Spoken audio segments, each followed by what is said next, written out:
Vocês estavam falando aí que eles estão, né, fazendo essa prostituição da dublagem. E é por isso que não tá tendo mais aqueles personagens que tem aquela voz característica, né? Tipo aquele, tipo Gaguinho, né? A Pops, o Kiko do Chaves, né? Aquela coisa do Bob Pai, que fala meio dando soquinho, essas coisas. Vocês não tá tendo tempo de analisar o personagem para criar uma voz assim? Boa, né? Na verdade, a coisa é feita tão às pressas, tá?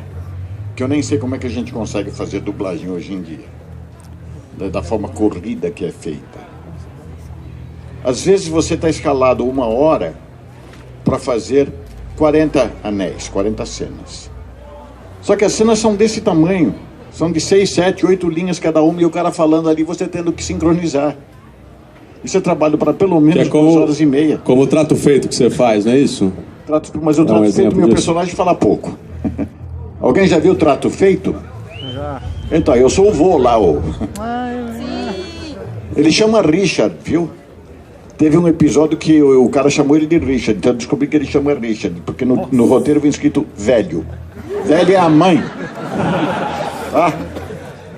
Mas é isso, falta tempo para criação, os diretores também estão mais caretas, não querem compromisso, então acontece.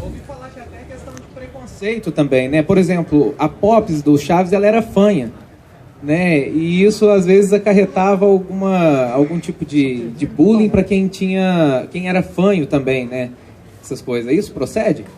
Cara, não que eu saiba, viu, velho? Acho que até é uma forma de acabar com isso, pelo contrário, né? Não acho que não. É o Ceia, como o seu nome? Chamo Jéssica, eu queria fazer uma pergunta sobre a 2ª temporada do Lost Canvas. 3ª, obrigada. Tem algum nome cotado para ser o dublador do Deja de Aquário? Deja já foi dublado, mas foi cancelado, não vai ter o 3º ano. A dublagem vai sair, não vai? Do segundo ano. Do segundo ano. A voz do Deja ainda não foi divulgada. Já está dublado. Mas tem como dar uma dica de quem seja? Olha, Cíntia, eu tava dublando o Ômega e Lost Canvas ao mesmo tempo, cara. É muito personagem, não sei te dizer. E o Deja tem 2 falinhas no final, eu não lembro quem foi. Te juro que eu não lembro. Chegando em São Paulo eu dou uma pesquisada e te falo. Me pergunta no Face. Meu nome é Vinícius, eu sou um puta... Que isso? Um puto de um fã. Ele disse um baita de um fã. Ele é um fã. Mas enfim, Hermes, há um tempo atrás saiu uma notícia no site cabzodíaco.com de uma entrevista entre você e o Toru Furuya no Anime Friends, se não me engano, falando de que Sensei Ômega seria a chave de sucesso para os Cavaleiros do Zodíaco. Foi o que o Toru falou lá, em Curitiba a gente estava. Que pode acarretar até mesmo uma continuação pro filme do Prólogo do Céu. Mas tudo depende do resultado do Ômega, né? Foi então, o que o Toru falou. Você concorda com isso? Eu acho que se o cara tá perto do Kurumada, né, velho? Se o cara diz, tá dito, né? Eu acho que é isso. Se a série for um sucesso, não necessariamente no Brasil, for um sucesso lá no Japão e em outras partes do mundo, é capaz de ter mais coisas, sem dúvida. Mas, claro, ele depende de um sucesso. Se é um fracasso, tem porque ele continuar desenhando, né? E acho que foi isso que aconteceu. Eles compraram, se não me engano, compraram o Lost Canvas, engavetaram o Lost Canvas para poder focar no Ômega. Eu acho que foi isso que aconteceu. E como que foi dublar o Seiya no Ômega, quanto foi no passado que você dublava? Que agora o Seiya ele é mais adulto. Sorte minha, né, velho? Porque aquele Seiya não existe mais. Né? Quando eu tinha 18 anos, já tô com 37, amiga. Outra voz, outra realidade. Ele confessou! Jogou o jogo! Tá gravado isso daqui. É outra realidade. Então hoje eu pude fazer o Seiya. Eu fiquei mais à vontade para fazê-lo, né? Não precisei lembrar de uma. Você pode, em vez de gritar meteoro de pego, você pode gritar trovão atômico? Qual que é o trovão atômico? É o golpe do Aioros. Ele fala no Ômega, mas se você puder gritar aí. E como é que ele faz? Trovão atômico, ele grita. Mas como? Ele grita bem que assim, trovão atômico. Trovão atômico. Sim. Trovão atômico! O cara vai dizer que eu fiz o personagem dele depois, vai me causar problema. Hermes e Gilberto, o que vocês acharam do traço desse novo Cavaleiro do Zodíaco, que é totalmente diferente. Do Ômega? Isso, fora do antigo. O que você viu, pai? Acho que você não viu. Do desenho. O novo? Isso. Eu não vi nada. Não viu nada? Ele não viu. Mas é que ele é bem diferente, assim, o traço, a arte do desenho dele mesmo. Você viu toda a série, não? Não, eu vi o começo dela. Em termos de traços, eu não sou desenhista, tô longe disso, adoraria ter esse talento, mas não tenho, mas como leigo, eu acredito que o Lost Canvas eu gosto mais dos traços. Eu gosto mais do Lost Canvas no geral, assim. Embora eu acho o roteiro do Ômega, quando ele vai mais pra frente, eu gosto mais, eu vou gostando mais. A história do Ômega não seria melhor. Quando o Ômega começou, eu tava concordando com os fãs dos primeiros episódios, que havia uma digimonização do Cavaleiro Zodíaco, mas com o passar do tempo, eu acho que não. Ele vai ganhando muita força e a série ganha muito em qualidade. Até mesmo o prólogo do céu. Então, ela criou um corpo também, como o próprio Cavaleiro do Zodíaco tinha o dele. Eu acho que sim. Uma série, tipo, ficou independente dos olhos dos fãs. Coisa que o Canvas é muito parecido com a série clássica, né? O Ômega foge bastante disso. Eu gosto muito do caminho que o Ômega pegou. Eu só assisti até o 51, que é onde está pronto. Até aí a gente já está pronta, a dublagem já está acabada, esperando o segundo ano, mas eu não comecei a assistir ainda. Estou dando um tempo, porque foi bem puxado esse ano de Ômega. Pergunta. Sou Neto. Neto. De quem? De quem? Então, eu tenho duas perguntas. A primeira é, como é pra vocês, acho que principalmente assim pro Hermes, saber que você deu vida a um dos personagens mais épicos da história pro mundo otaku? Tipo, uma criança vê você falando perto e fala assim, mãe, eu conheço e tal. Como é saber, assim? Não é mais criança, né? São os marmanjos que nem você já. Hoje escutar os marmanjos desse, que eu fiz parte da infância, já... Não é verdade, assim. Cara, é um privilégio, né, velho? Eu tive a sorte de ocupar um lugar que ninguém imaginava o que seria, né? Então foi só uma sorte mesmo de estar no lugar certo, na hora certa. E a gente foi vendo que o corpo que foi tomando com o tempo, né?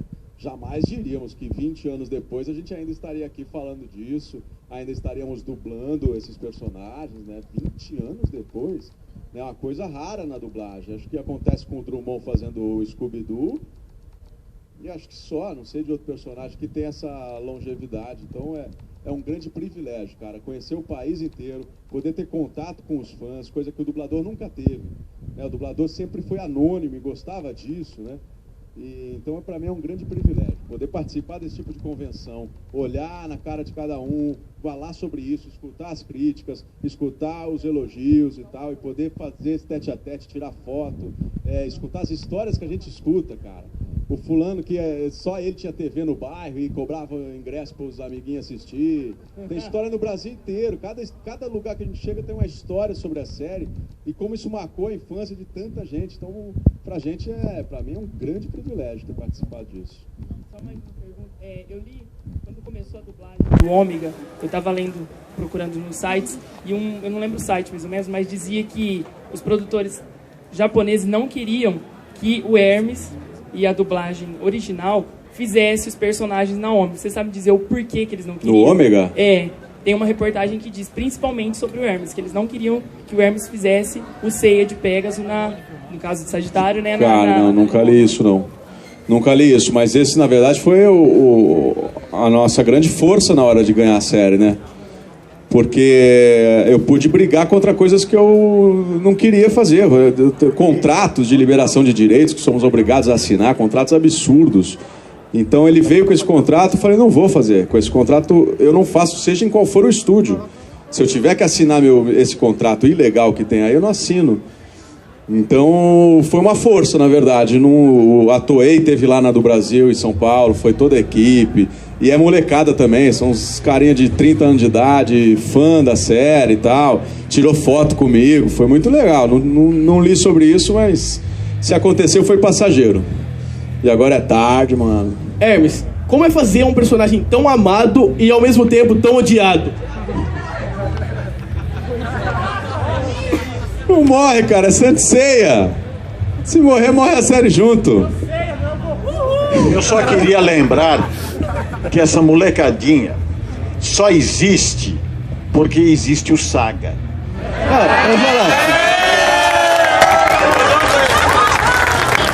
Sem Saga eles não teriam com quem lutar, contra quem lutar, a quem defender. Mas lutar contra que golpe? Contra que golpe que eles lutam? Contra todos eles. Pra você, por exemplo, uma explosão galáctica! Você entendeu? E contra uma explosão galáctica, o que se usa? Que cosmo é esse? Ele foi atingido. Cadê a risada do Saga? A galera quer uma risada do Saga.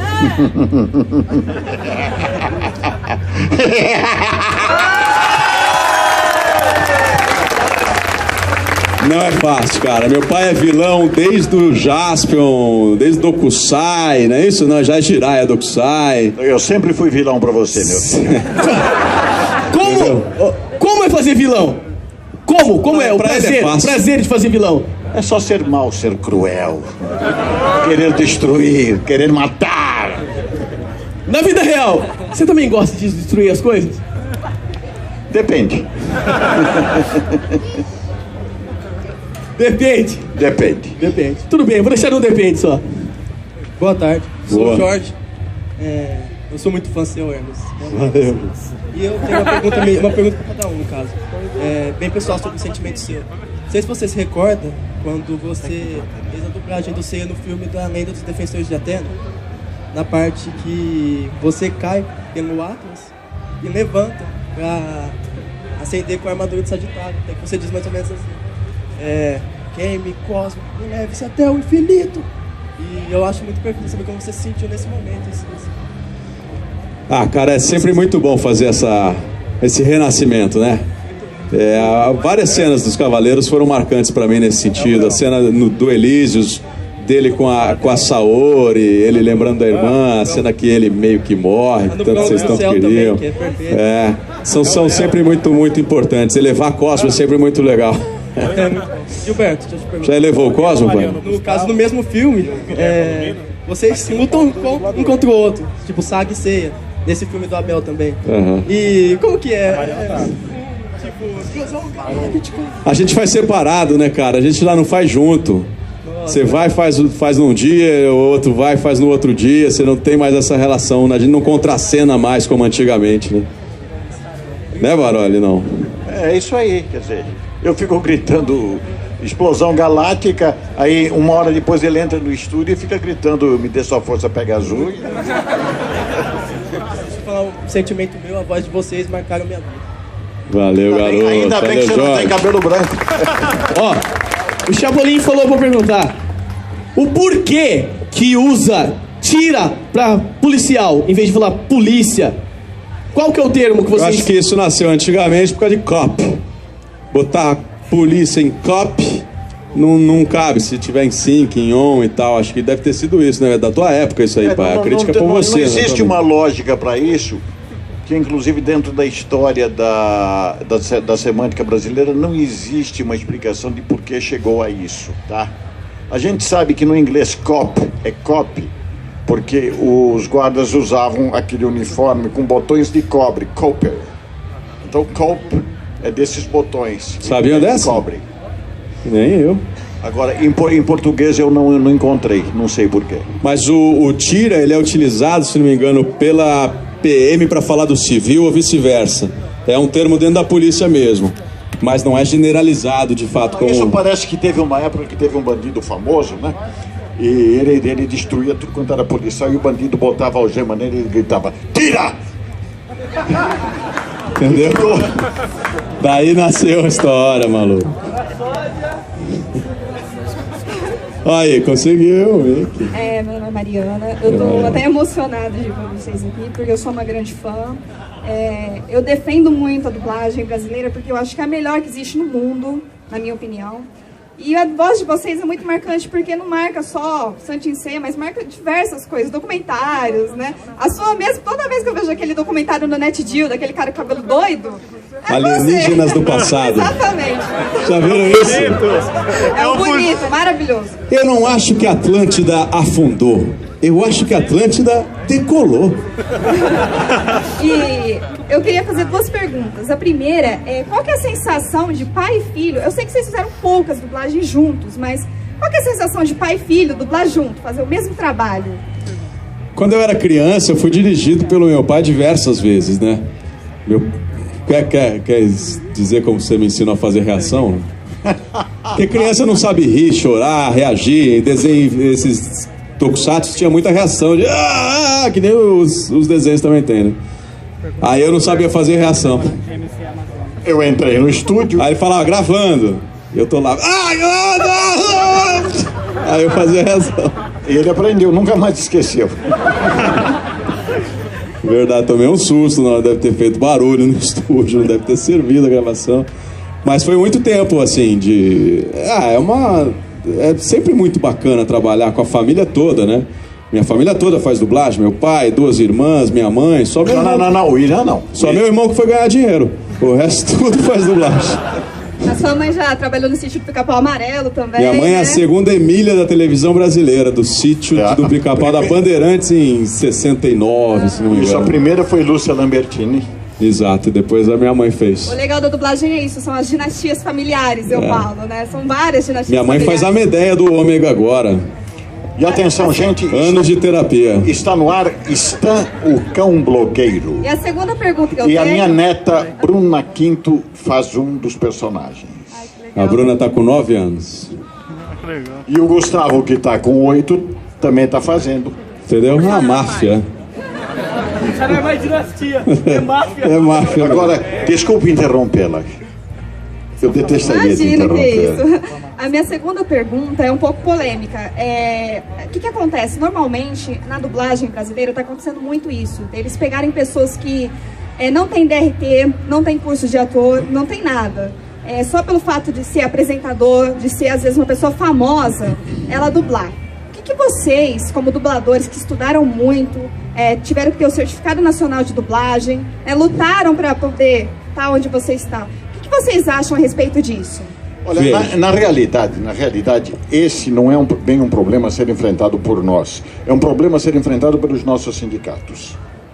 E a partir do momento que os nossos sindicatos fecham os olhos e permitem que isso aconteça, a gente não pode fazer nada. Você vai dizer, então eu não dublo mais. Vai, tudo bem, então você fica em casa. Mas não é tão frequente assim. Tem o Luciano Huck, que é um caso clássico.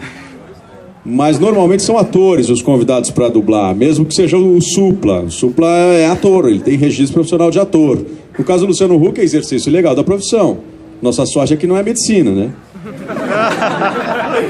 Mas assim, à primeira vista me orgulho, assim, eu ouvi esses caras falando como é bom ser dublador, como eles gostaram de fazer parte daquilo, né? Porque eles sempre adoram, né? Você vê a Anne Hathaway que dublou um filme, ficou feliz de ter dublado o filme. Isso só me engrandece, entende? Eles falaram que a minha profissão é um barato, é uma delícia e eles adorariam viver disso. Alguns sonhavam fazer isso, então é um barato mesmo viver disso. Saber dessas coisas, não me incomoda não. E eles vão ser muito bem pagos, muito melhor pagos. Então isso prova que o povo tem dinheiro para pagar decentemente uma boa dublagem quando eles querem, né? A diferença é que eles pagam a mais porque eles pagam o nome dessas pessoas, né? E a gente não tem nome ainda, tá? O que eles dizem é que esse cara vai economizar em mídia algo em torno de R$500 milhão. De mídia livre, de mídia gratuita, que vai fazer com que aquele filme apareça na mídia só pelo nome do cara. Então ele acha que é um bom investimento por conta disso. Hermes, Gilberto, prazer, Renan. Eu quero dizer que desde que conheci o trabalho de Santiceia, com você tudo, não só me espelhei no personagem como em você também, só me ensinaram coisas boas e vou levar para o resto da minha vida. Tudo isso que eu aprendi com o seu personagem, que faz muito sentido na minha vida até hoje. Valeu. Eu só tenho a agradecer a você, seu pai, sua irmã, inclusive até ele e a Letícia. E o meu te ensinou o quê? Valeu, acho isso muito importante. A série ensinou muita coisa, a série vem com uma mensagem muito positiva e acho que isso que é o mais importante, a gente poder ter dado acesso a essa mensagem. Hermes, Gilberto, primeiro é um prazer estar vendo vocês. Eu tô tietando mesmo. Não tem muita diferença de idade contigo, mas... Tem? Pouquinha diferença, mas você fez minha infância também, cara. Na verdade, eu queria fazer 2 perguntas. Uma é na questão assim, do profissional. O que levou o fim da Gota Mágica? Porque, assim, quem acompanha a dublagem antiga de Cavaleiros lembra que ela foi feita pela Gota Mágica. E assim, pelo menos eu entendo que na época era uma das empresas de dublagem que fazia mais sucesso, principalmente por causa de Cavaleiros. O que levou o fim da Gota Mágica, ou se ela virou uma outra... Não, ela não virou nada, ela fechou. Acontece que meu amigo Mário Lúcio de Freitas, que era o dono da Gota Mágica... Mário Lúcio é o autor da música, por exemplo, Lá Vem o Chaves, Chaves, Chaves, entre outras do SBT aos montes. Musicalmente ele é maravilhoso, tá? Mas ele se meteu a administrar a empresa, e um dia eu perguntei para ele, escuta, Mário, mas quem é teu contador? Ele disse, não preciso. O dinheiro entra e eu pago. Quer dizer, tá me devendo até hoje. Pô, que triste, hein? Bom, mas ele não foi mau caráter, ele foi burro. Tá?